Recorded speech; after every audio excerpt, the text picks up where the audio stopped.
तो हेलो दोस्तों, Munna LCD LED की हाइब्रिड इन्वर्टर में आप सभी का स्वागत। ये हाइब्रिड इन्वर्टर की क्लास चल रही है, इसलिए मैं ये हाइब्रिड इन्वर्टर बोल रहा हूँ ताकि आपको समझने में दिक्कत ना हो, क्योंकि मेरी ये चैनल पे आपको लिथियम बैटरी, बीएमएस की hybrid inverter, charger, LED LCD TV के सब की वीडियो अपलोड होती है। तो आपका समय ना जाया हो, इसलिए मैं स्टार्टिंग में ही हाइब्रिड इन्वर्टर बोल दे रहा हूँ कि ताकि आपको वीडियो अगर वॉच करना है तो वॉच कर सकते हैं, नहीं वॉच करना है तो स्किप कर सकते हैं।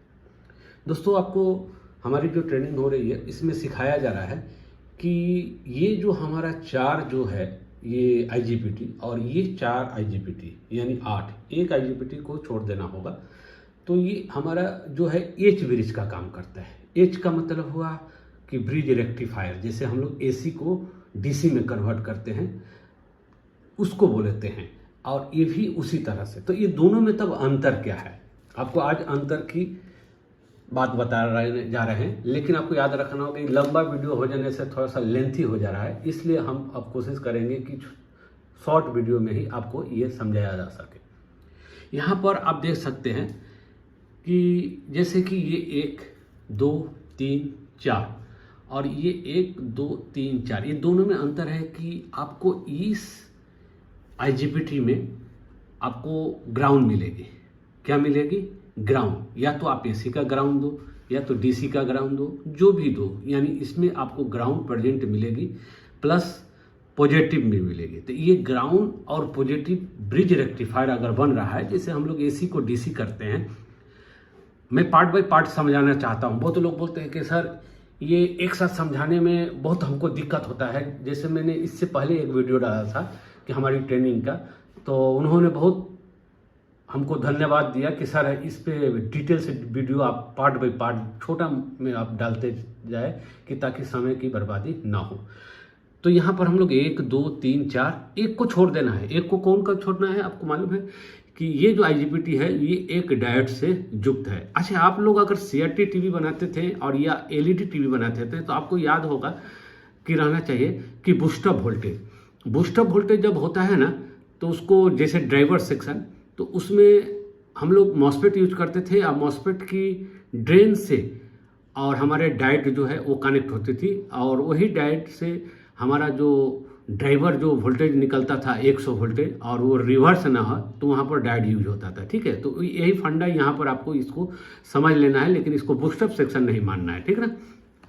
यहाँ पर हमारी इसकी यहाँ ग्राउंड और प्लस, जब एसी में रहेगी, अगर हम एसी दे के रखा तो हमारी जो पुरानी जो इन्वर्टर होती है ट्रांसफार्मर वाली, कि एसी देने से वो डिटेक्ट नहीं करेगी। जब तक आप बैटरी नहीं देंगे, यहाँ पर बैटरी अगर नहीं देंगे, वो चालू नहीं होगी, वो इन्वर्टर चालू ही नहीं होगी, ये आपको भी मालूम है।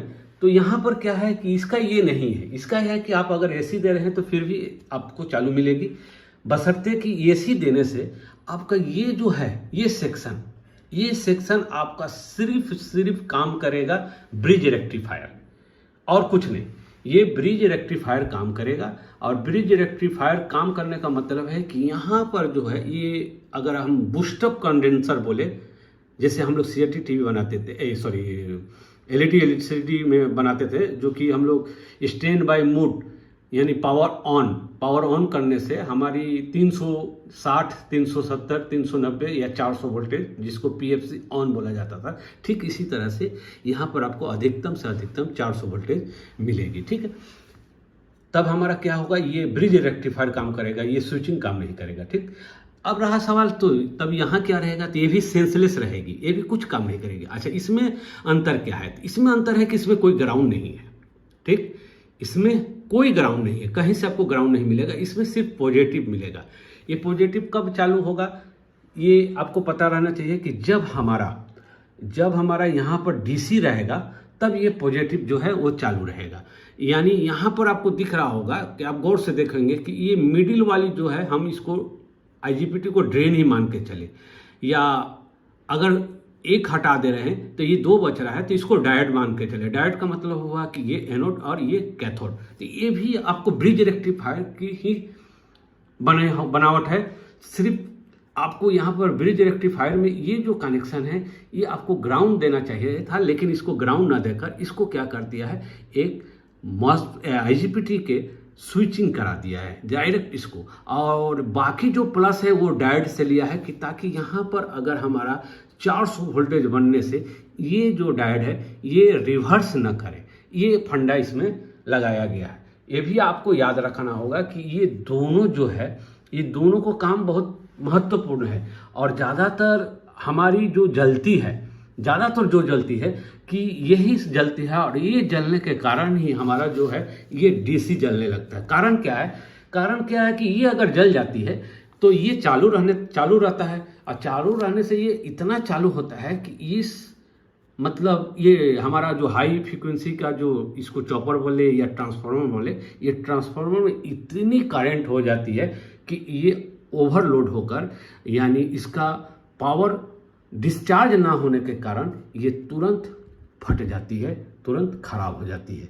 तो कभी कभी आपको मिलेगा या मिलने वाला है, इसलिए आप इसको जब भी काम करें तो आपको पहले सेक्शन ही आपको समझना पड़ेगा। दोस्तों, अगर आप हमसे ट्रेनिंग लेना चाहते हैं तो स्क्रीन पे दिए हुए नंबर पे कांटेक्ट कर सकते हैं।